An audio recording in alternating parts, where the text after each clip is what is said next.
বেহরা এবং মহানায়ক সালমান শাহ প্রেমীরা সবাইকে জানাচ্ছি মহানায়ক সালমান শাহ স্টেশন পক্ষ থেকে অনেক অনেক শুভেচ্ছা অভিনন্দন।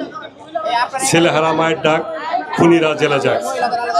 29 বছর মাফিয়া, 29 বছর হয়ে গেছে আমাদের মহানায়ক সালমান শাহকে হত্যা করা হয়েছে, কিন্তু মাফিয়া শেখ হাসিনা সরকার আমলে তার মাফিয়ারা যেহেতু এই হত্যাকাণ্ডের সাথে জড়িত, তার জন্য তারা আদালতের মধ্যে বিভিন্ন সময় সাজানো নাটক দায়ের করেছে।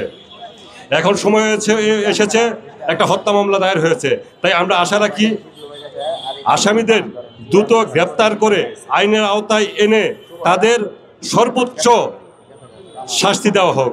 মহানায়ক সালমান শাহকে হত্যা করেছে, সেই হত্যার সর্বোচ্চ শাস্তি দেওয়া হোক। আমি আরও বলতে চাই, শুধু এখানে মহানায়ক সালমান শাহ একা না, মহানায়ক সালমান শাহকে হত্যা করার পরে আরো 41 জন আমার বোনেরা এই পৃথিবী থেকে বিদায় নিয়েছে। আমি 42 জনের হত্যার সুষ্ঠু বিচার দাবি করছি।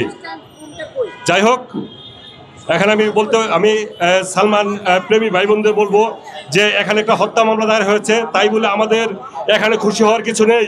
এখন মাত্র শুরু হয়েছে আমাদের। আমরা যেমন 29 বছর রাজপথে ছিলাম, আমরা এখনো রাজপথে থাকবো যতক্ষণ পর্যন্ত মহানায়ক সালমান শাহর হত্যার বিচার না হয়। যাই হোক, যেহেতু আমাকে শর্ট করে কথা বলতে বলা হয়েছে, সেজন্য আমি শেষ করে শুধু বলতে চাই যে মহানায়ক, আমরা তোমার হত্যার বিচার না হওয়া পর্যন্ত রাজপথ ছাড়বো না। তোমার হত্যার বিচার শেষ না করে আমরা রাজপথ থেকে যাব না।